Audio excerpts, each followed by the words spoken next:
No, folks, you are not watching a remake of The Bridge on the River Kwai. You are joining myself and Ben on what we like to call Ron Swanson's List of Sweatiness. How's everybody doing? I'm your friendly neighborhood soda, and as always, joined by Ben. How are you doing? Doing well. I'm a recent new viewer to the show, and I can't wait to talk about this. This is going to be great because this is the first time one of us went into the show we're reviewing where we didn't watch it prior. It kind of speaks for itself. This is obviously recapping the past, but this time we're doing another one of my all-time favorite shows. It is none other than Parks and Recreation. This is one of those shows that I didn't watch when it was on air, but my best friend made it explicitly clear that I need to watch it. And I did. And this was the first time I'd ever watched a show back to back. Like, I finished it and I started again. And before I watched it, I couldn't see how you would do that.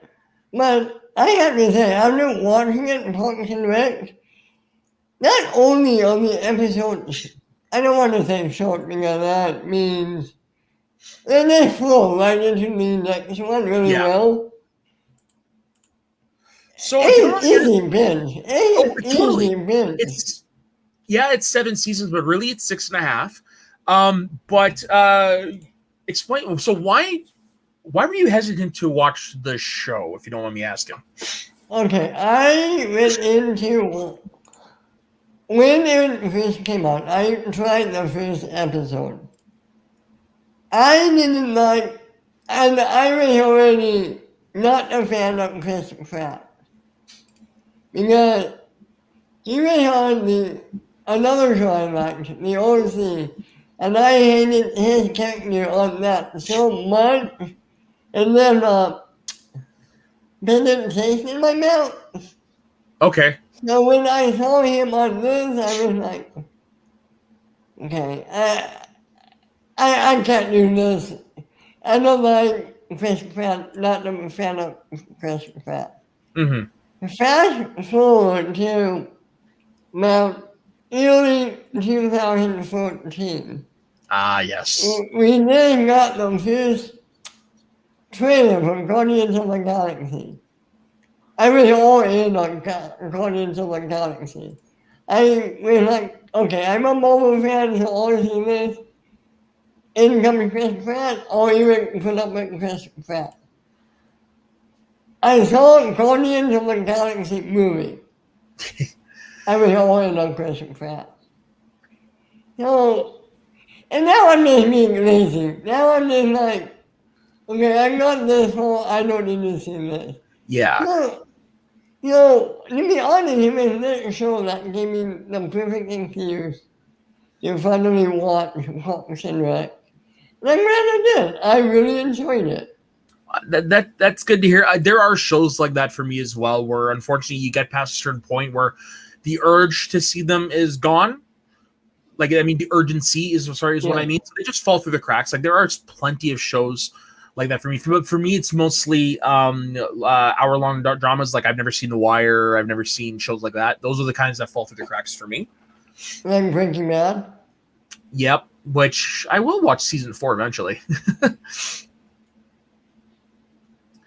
But anyways, we're not here to talk about Heisenberg. We're here to document Parks and Recreation. Now, what we're going to do for this particular episode, because season 1 was only 6 episodes long, what we're doing is we're calling this episode the Brendanwicz Years, because seasons 1 and 2 were the only 2 seasons with the character of Mark Brendanawicz, who after he left in season 2 was never, ever, ever mentioned again.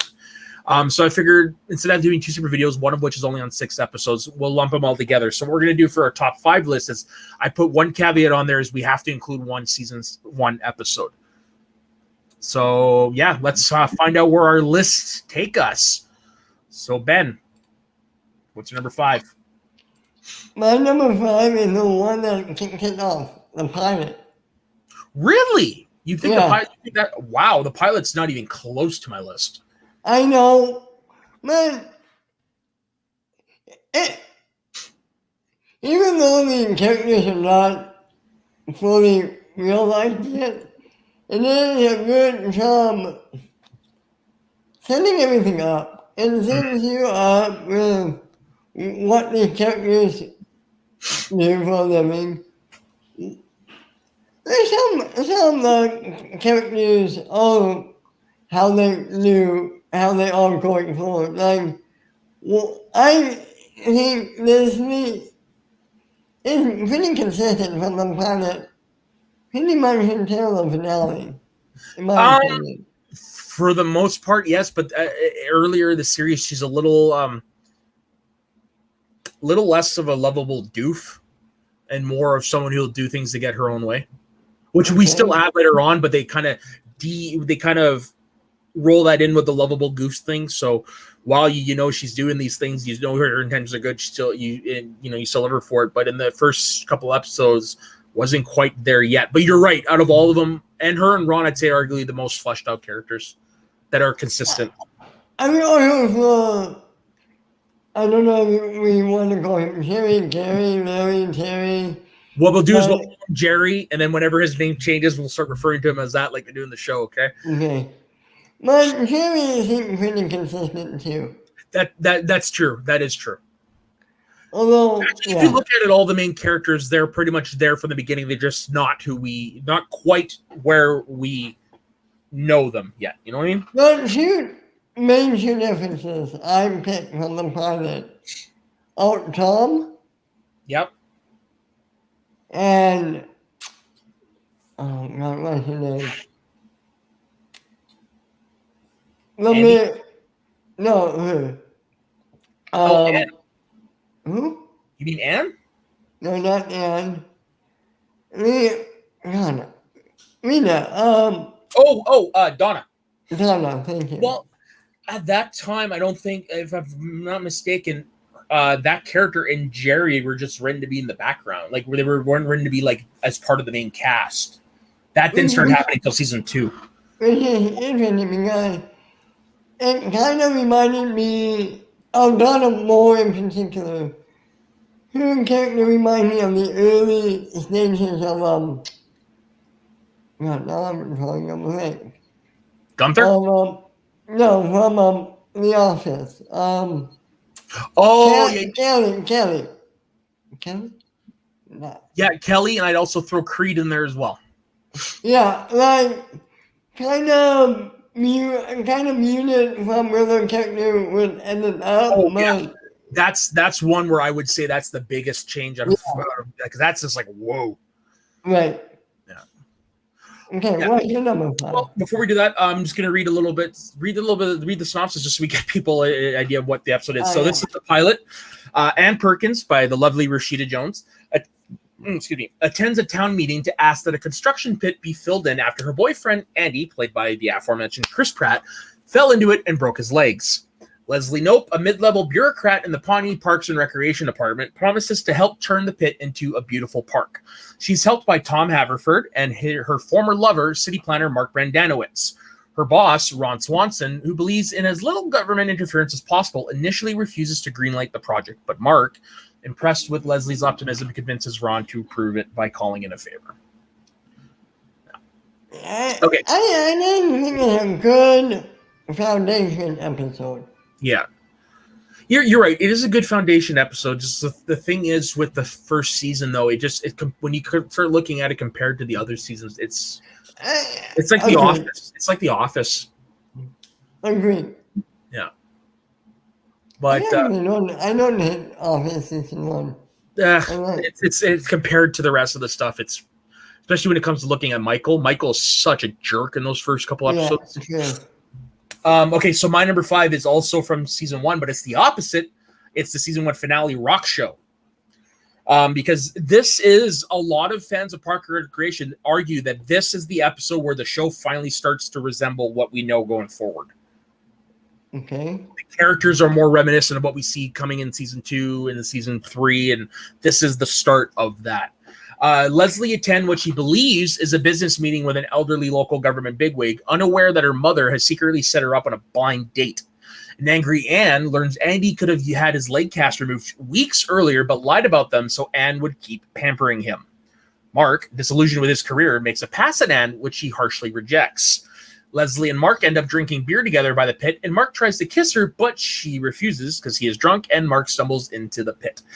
Yeah, so basically a lot of the threads from season 1 end here. At this point, Andy and Anne break up. You see Mark maybe trying to turn around his ways, because in the first season he was really portrayed as a ladies' man, like kind of a bon vivant, I guess as it were. But yeah, introduction. This is the first we see the band Mouse Rat, which I don't know if any of you guys are aware, but last week on the day as of the day we recorded it, they actually dropped several tracks from the upcoming Mouse Rat album onto YouTube, iTunes, sorry, and the album is actually all the songs you hear in the show from Mouse Rat. So yes, the greatest one of all, 5,000 Candles in the Wind, is in there. But yeah, that's why I had to pick. Obviously, having to pick a season 1 episode. The other ones, well, fine, they didn't really interest me. It's this one because this is where, like I said, it's where you can start to see what we recognize of the characters start to come out in this episode. Okay, what's your number 4 then, Ben? Park safety. Nope. Making sense of the episode. Jerry gets mugged on the way to work, and let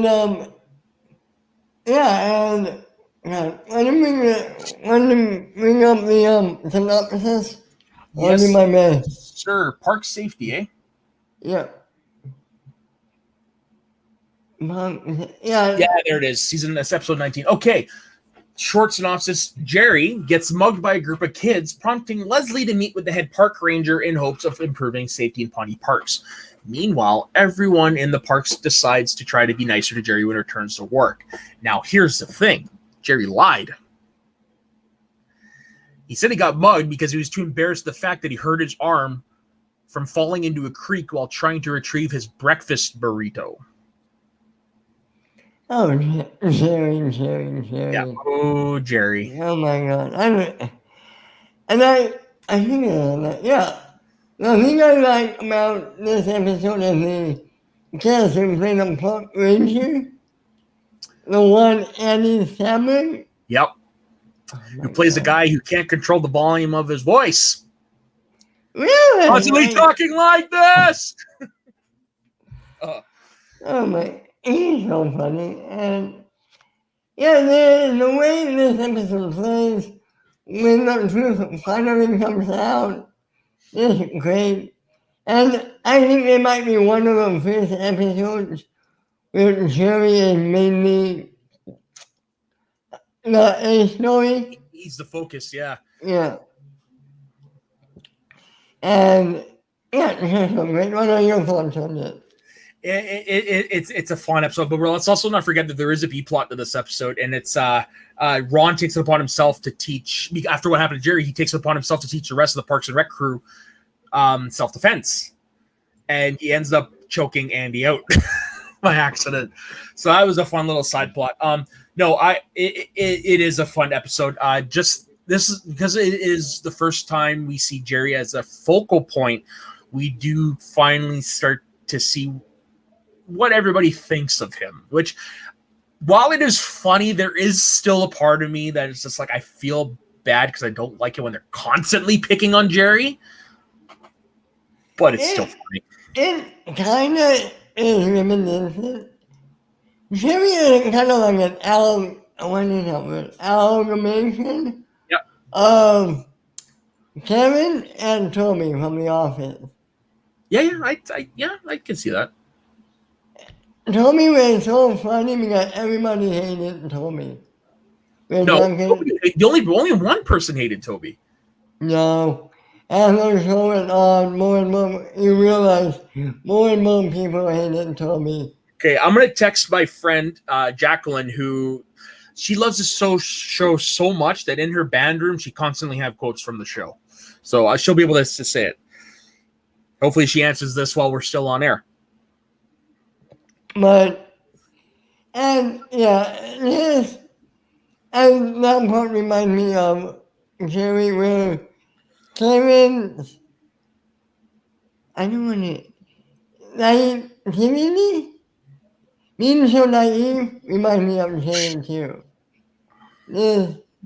Yeah, I just really like this episode, and of course, Andy Samberg. How can you go wrong with Andy Samberg? it's unfortunate. I believe it's his only appearance on the show. Yeah. Yeah, what sucks, but what it is what it is. The one person that I'm surprised never made a guest starring appearance. Seeing how close they were on Saturday Night Live and later on in his career. Bill Hader? Seth Meyers. Oh, yeah, that's a good point. Yeah, I don't know. Well, Seth Meyers is more. He's always been more of a writer than he ever was as an actor. Like, yeah, he's hosting the Late Show, but I don't think I've ever seen him actually act in a show. When him and Leslie. No, I know, but that they're playing versions of themselves. Like, I mean, I don't think I've ever seen him act outside of SNL. Is kind of what I'm getting at. I mean, that's true. Yeah. I'm Bill Hader. Yeah. Well, Bill Hader too would have been fun. Actually, to be honest, I think Bill Hader probably would have suited The Office more. Right. Yeah. Oh, and I'm surprised what's her name never came on. Tina Fey. Yeah, I wonder. That one's a little weird, but at that time though, she was also doing 30 Rock as well as working on SNL. So maybe she just didn't have time. Maybe. Because Tina Fey at this time, this would have been around 2009, 2010, was incredibly busy. And I'll have to say it. I'm much more of a Tina Fey fan than I am Kristen Rick. Yeah, me too. I think we need more Tina Fey. So this is a little bit future spoiler, but do you know what role Tina Fey would have been the best in? As a one-off? Let me tell me one. Nope, no, fuck no. Who? The Parker Posey role. As Eagleton's parks person. You know, Leslie's former best friend that yeah. That would have been the perfect role for Tina Fey. I can also see her as Kristen Bell's role. As who, sorry? Kristen Bell. Oh, yes. Yeah. Yeah, those two being not rivals, but like frenemies. Or you could have put her as a political rival too. Like there's a lot of great scenarios you could have put Tina Fey in because they would have knocked it out of the park with her chemistry. Yeah. I never thought about that. That is a freaking missed opportunity. Well, there has to be a reason, though. There has to be a reason. Yeah, I mean, well, here's number 4. So mine is the season 2 season finales. Freddy Spaghetti. This is the second episode. The last episode of the season. The episode prior to that, we are introduced to what I like to argue the impetus for making the show what the show is. It was the appearance of Ben and Chris appeared in the episode before this. They came because the government had spent all their money and now they're effectively broke, so they had to shut down the government. Now, this episode takes place after the decision. Ben and Chris have effectively shut down the government due to the Pawnee fiscal crisis, leading the closure of all the parks and the cancellation of a children's concert performed by the beloved Freddy Spaghetti. Leslie recruits the park department to put the concert on anyway, leading to a confrontation with Ben. Meanwhile, Andy doesn't know how to deal with some unexpected romantic attention by Anne, which causes problems with April, and Mark takes a job in the private sector and leaves the government. This is a transition episode because as you've got 2 people joining the show, you've got 1 leaving. This is the last episode of Paul Schneider as Mark Brendanawicz. After this, he's never mentioned again. It's like he never existed.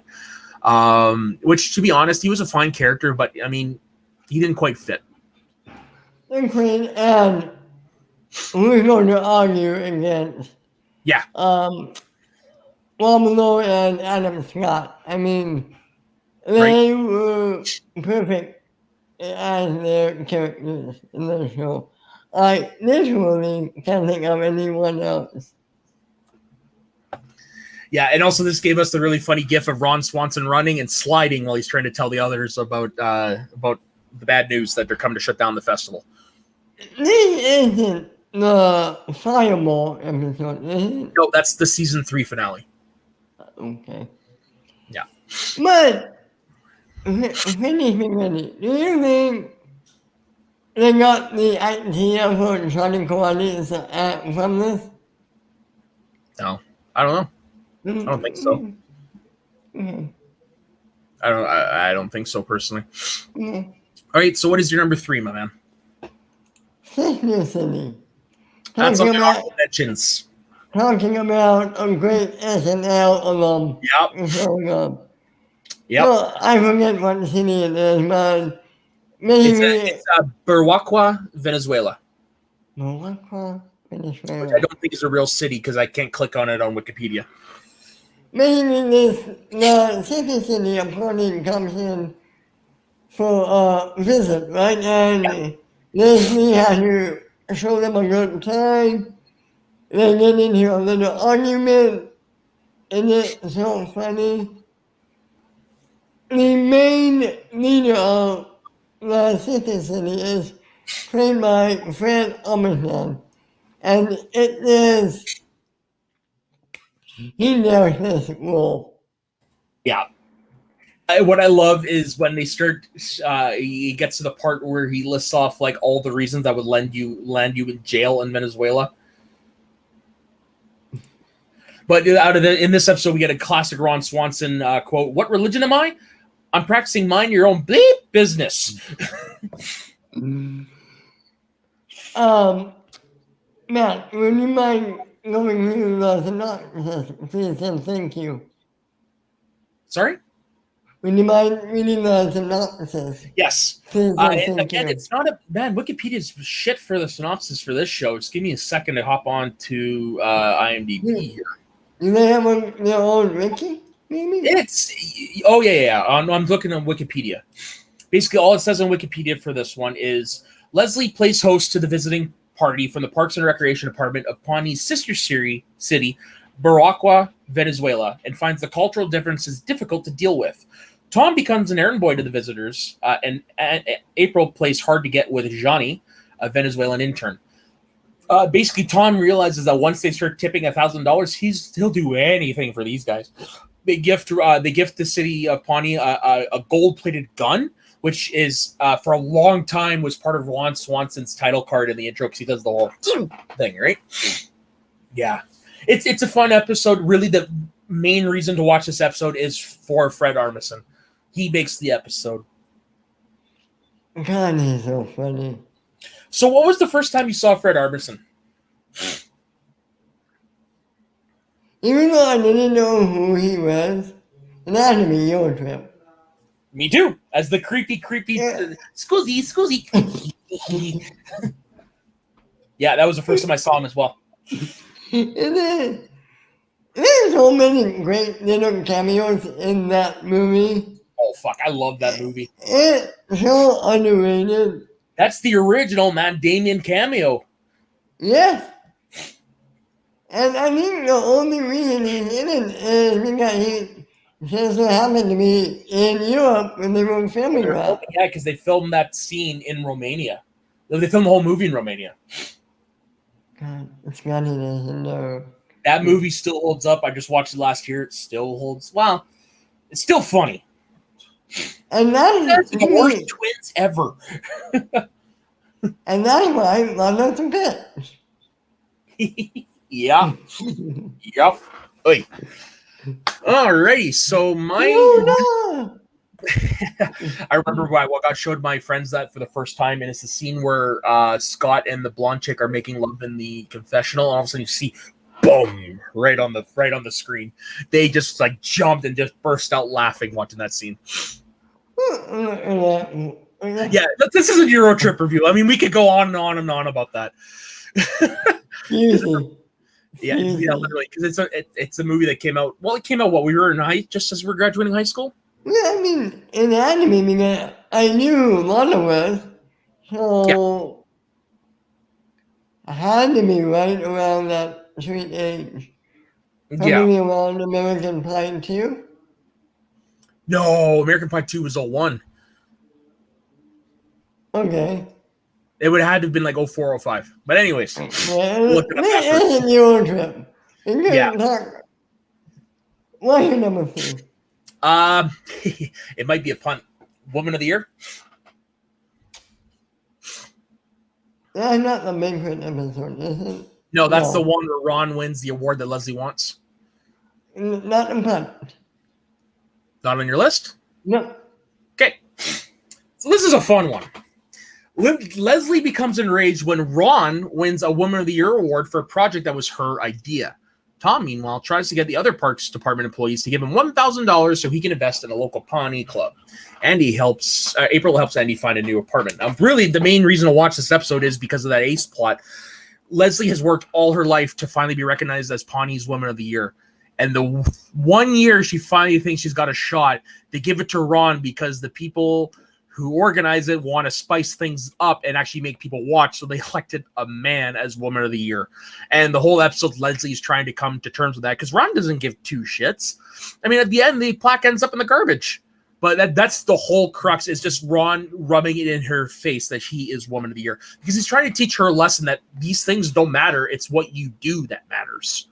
You know what this reminds me of? The organization basically wanted to make a popular movie category. Yeah, what it was. Yeah. Yep. Yeah, and if I'm not mistaken, I might be wrong on this, but this is one of the first times we see that Ron is always, as much as he hates doing it, he's always willing to give advice. And to his advice is what I said earlier. It's not the awards that matter; it's what you do that matters.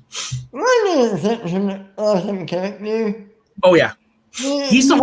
Would you argue he's the heart of the show? No, I would not argue that. I wouldn't say him and Leslie. Yeah. And Ben. Yeah, and there is an episode that comes in the final season that plays very well into Leslie and Ron's relationship, and that is a great episode to watch. Leslie and Ron, one of my favorites. Is that the Marno episode? Yeah, where it's just Leslie and Ron in the Parks Department. It's future spoilers, but it's a great episode. That might be in my top 5. It is. I can tell you right now, it is going to be in my top 5. What I can't wait is when we finally do the list of all our favorite episodes. That's going to be fun. Yep. Okay, so yeah, that was my number 3. What is your numero dos, my dude?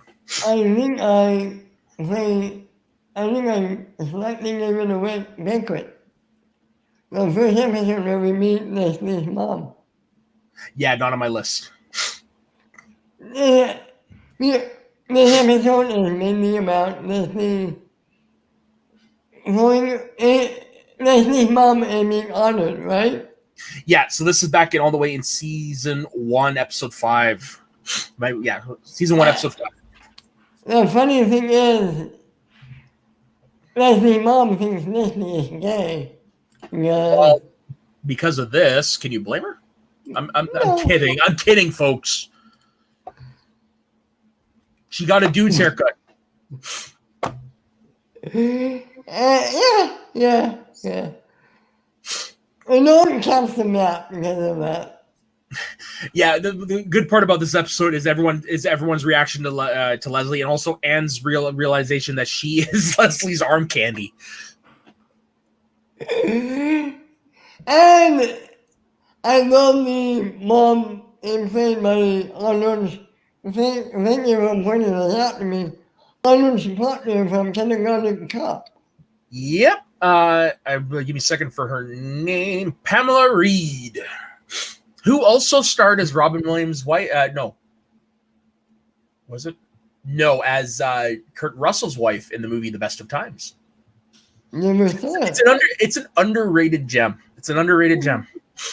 Robin Williams plays a nerd from high school who never got the big football moment, and Kurt Russell is the big jock from that time, and they restaged the game. It's actually pretty good. Never knew Robin Williams and Kurt Russell were in a movie together. It's somewhere here. Might even be in my room, but yeah, it's a movie. Yeah, look it up. Mid-80s, recommend it. Robin Williams plays more of a jerk in this than he normally does, but it's still pretty good. Is that comedy or drama? It's comedy. Yeah. That might be going up on my queue list. Good luck trying to find it, though, because it is an older movie. I just happened to find it somewhere and bought it. Yeah, the reason I love this episode is I love the chemistry between Leslie and her mom. Yeah. They really nailed it, not only in this one, but in future episodes. And yeah, really, really liked it. What are your thoughts on it? It's a good episode because we're starting to see what Leslie has to deal with to get ahead in her career with her interactions with all the other people. So that's really the main highlight of that episode. What's your number 2? So my number 2 for a long time I would have thought would have been my number 1. Until I realized there's another version of this episode that happens the next season that I think is superior. And then my number 2 is Ron and Tammy. It's your number 1, isn't it? No, not on my list. Really? So this is the it was hinted at earlier in the series that Ron has 2 ex-wives, both named Tammy. This episode introduces Tammy number 2, played by the lovely, lovely Megan Mullally, who just eats this roll up. Well, you know why they have so good chemistry. Yeah, they're married in real life. Yeah. And if you listen to them, they're a toned down version of Ron and Tammy almost. But the passion I'm talking about. Yeah. So, yeah. Goddamn, like I said, IMDb does not give me shit for... not IMDb. Wikipedia doesn't give me anything for synopses anymore. So it's like one line. Like, you can't really get anything across with that. Give me a moment. Goddamn allergies. Okay. Oh, yeah, it's just this time of year. It's the humidity. Ron is upset, or Leslie is upset when she learns the library department wants to take over her lot. Even worse, the library is run by Ron's ex-wife, Tammy, who still has an emotional hold on him. Meanwhile, Andy gets a job in hopes of winning Anne back. Now, this is what makes this episode amazing is we see what kind of relationship Ron has with his ex-wives. Like, we all know his last words to them on his deathbed would be rotten hell. But it's when we see them together, it's like interesting. So they meet. He's just like, well, okay, I'll do this for you, Leslie. And then they end up at a restaurant. And they argue back and forth in the middle of a restaurant. Hilariously, I might add. Then they start making out on the table. Then they hop into Ron's car and drive him to a local motel. Him first. And as she's running in, she obviously strips up all her clothes, enters, closes the blinds. He shows up to work the next morning in like the best of moods. Oh, sorry. Go ahead. I was going to say, quick note about her lifting up her shirt. That was real. Yeah, improv. Yeah, improv. Nobody knew she was going to do that. Which was perfect on her end. But anyways, Ron shows up at the office the next morning in a good mood. He gives April $20 because kids need money, don't they? And he comes in and he starts dancing off like this. And that's when it's revealed that whenever Ron is around his ex-wives, his personality changes. So with Tammy too, he essentially becomes a love slave, I guess, is the way to describe it. Basically, he bends to it's very much a master and slave. That's the best way to describe that relationship. It's very much an S&M relationship without the bondage. But I mean, that's just the kind of the mentality. We don't know. We don't know. It's true. We don't know. But I mean, that's the kind of the mentality that goes in there. And then at the end, when Leslie finally convinces Ron to come with her to get Tammy to give them the lot, he goes against his will because he's afraid he'll give in, which he ends up doing. But towards the end of the conversation, he's like, Leslie, go. I got some unfinished business. So she's outside reading letters, outruns Ron with like his shirt askew, his pants undone, and a thumbtack sticking out of his head and half a mustache missing. And he says, I got it done. You've got the lot. Now let's go. Let's go. Yeah, great episode. Like I said, it's not the best of the Tammy episodes. That, in my opinion, is coming up next season. But Ron, this is a great introduction to one of the funniest side characters you'll ever meet in TV. Can I just say, I don't know if we written it in these first 2 seasons, but one Swanson has the best laugh. Oh, yeah. When he's giddy? Yeah, we get that when we meet little Sebastian for the first time. That, and I'm not going to say what, but you know, snake juice. Oh, God, I can't wait to discuss that episode. Because, spoilers, that is Amy Poehler's first episode she directed. And she said filming that part was the hardest day of shooting she ever had to do on the show because it was all improv. Oh my God. Anyways, that's next season. So Honorable mentions. Do you have any? No. Okay, I have 3. I have the stakeout, which is funny because Tom gets arrested by Axe for being mistaken for a perv by Anne and Mark. Great episode, great moment. And well, also he gets arrested because he's antagonizing Louis C.K., which you shouldn't do when you're brown and with a cop. But anywho, and then especially Louis C.K. But that's something else. we'll leave that one alone. And then also I had Sister City on there, Greg Bacchitis as well, and Summer Catalog. Because Ron with the other Parks Department heads is great. Okay, so what is your number 1? I have a feeling it might be the same as yours, but I'm not sure. Well, let's hear it. Hunting trip. Yes, it is. Amber's going to be so happy.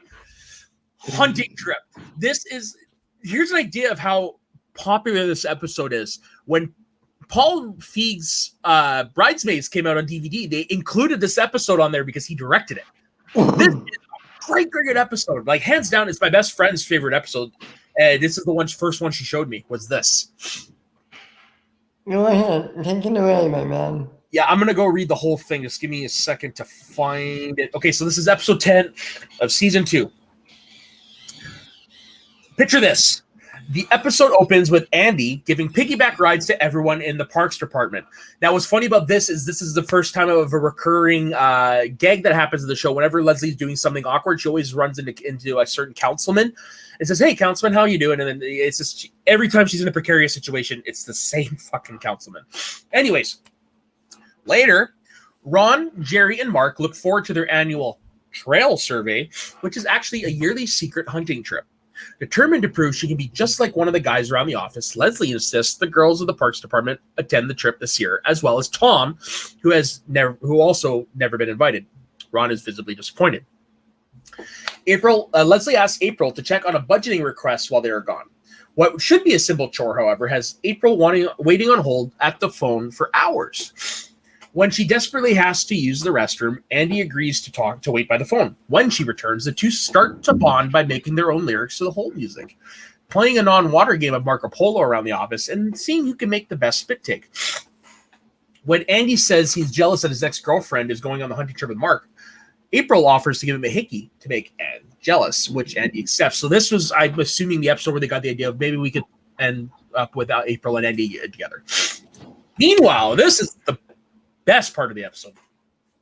Meanwhile, the others arrive at the cabin for the hunting trip. Leslie proves to be an excellent hunter and bags the first quail. Growing increasingly threatened, Ron agrees to a challenge that Leslie cannot shoot more birds than he can, and they split up. After a few hours of hunting, Ron screams, and the others rush to his side and find he has been shot in the head, with the gun also shooting out the window on Donna's Mercedes. And takes Ron back to the cabin where he is absolutely furious, even though the injury is not serious. Ron asks whether Leslie shot him, but she insists she did not. Ron takes several pain pills and washes it down with scotch, which forces Anne and Leslie to hold his mouth open and induce vomiting, despite fierce opposition from Ron himself. So needless to say, when they cut back to the aftermath, Leslie looks like she's been in a fight. Clothes all askew, hairs everywhere. He's fine. The others discuss who shot Ron, and Tom creates a minor panic when he suggests perhaps an outsider is hunting them. Anne takes Leslie aside and says she knows who shot Ron, but a few minutes later, Leslie admits to the group that she was the shooter, even though Anne knows this is not the case. A park ranger arrives and interrogates Leslie, implying that the accident is the result of her femininity. Leslie knows that she is a good hunter, but goes along with the hunter's sexist implications in order to appease him. Later, a bandaged Ron repeatedly berates Leslie, prompting Anne to insist Tom come forward. Tom admits he shot Ron and that Leslie covered for him because he did not have his hunting license, which could have resulted in a $25,000 fine and prison time. Ron is impressed with Leslie, whom he calls a stand-up guy. The episode ends with a get-well party for Ron, where Anne is unimpressed with Andy's hickey, and the whole party is horrified by Ron's head wound. Now, this is what's notable about this is we start to see just how dedicated to the role Nick Offerman is, because he actually shaved the back part of his head in a square to resemble where the wound is. And he does it later on in the series several times. you forgot to mention one of the plots of this episode. Which is, I literally read the whole thing off of Wikipedia. Donna's reaction to her Right. coming. It was briefly mentioned in this, but Donna she treats her Mercedes like it's her baby. So after everyone gets drawn in, you hear Donna from far away just let out a blood-curdling scream and shit. Oh, Donna got shot. You get there, no, she's at her car and freaking out because the window got blown out. And you say when she finds out that it was Tom, she definitely tackles him. Oh my. Okay. Who's bigger of a freak out? Donna over her car. Or Monica over her plates? Oh. It's Donna. Really? Okay. I think it's because we see it quite a bit with Monica. So you accept it as part of her character. Okay. And whereas that's an apartment, that's a little different. This is a fucking car. That's a funny episode. It is. It seriously, watch it because it has some of the best sound bites of this season. Especially Ron just berating the people he assumed shot him. Mm-hmm. Yeah. Okay, so that brings an end to the Brendanwicz Years. So what were your thoughts on this first season and a half? Funny stuff. Yeah. Funny stuff and more in the comic. Can't wait to get into. Agreed. Funny stuff, but it's not quite up to the peak of Parks and Rec that we know. That's going to be coming pretty damn soon. Season 3 is the peak, I think. There we go. Right? Yeah, no? Well, sorry, I was actually taking out your thing, went into focus and out, so I was paying attention to that. What did you say? Sorry about that. Okay. Season 3 is the peak for me. I would go season 4. Yeah, I'd say season 4. Okay, I'll go with that. Yeah. But for me though, when I'm going to say season 4 is the peak, I'm going to add on the last episode of the finale because it ties into the first episode of the season, the fireball. Okay. Yeah. So, but yeah, now we're getting into the real crux of the show. We're definitely going to have lots to talk about because this stuff, amazing. So before we go into our farewells, I don't know as if you didn't notice, this is on a different channel, and that's because we have decided to move our content over to my other channel, Schmoes of the North. So every show that you see on this channel, that you have watched on this channel, which I do thank you very much for doing, will now be situated over on that channel. So all of our back catalog and every episode of our shows moving forward will be on that channel moving forward. Okay. So yeah, definitely go subscribe to that, and we'll be all under one channel, which means our plugs will be a lot shorter. Really? I feel like it's going to be longer. We'll test that. I don't know. Maybe not. But anyways, Ben, where can everybody find you? You can find me at Ben_Winter on Twitter. Every Thursday on Shooting the Breeze. Every Friday right here on Recapping the Past. And every Saturday on Get Sweaty and Mount Showdown. The Showdown show where we go into players' careers. Yeah. And for myself, it's soda_the_saxman on Instagram and Twitter. And if all the shows that Ben has mentioned, you can also see me on, as well as Schmodown 90 Canada, which is the weekly Schmodown show over on that channel. Ben and Ryan are usually on the Sunday show. Myself and the other guys usually on the Friday show. So definitely check all that out. There's also the comic book show, which eventually will come back from hiatus. There's also Let's Talk About Star Wars, which is the Star Wars show that I produce. Every week is something different. It's either going to be a versus, like who would win between these two characters. We have a game that's going to be coming back for a second go around called Star Wars Aliens or Not. Like, there's a lot of fun to be had over there, hosted by none other than Taco from Show to the North and the co-host.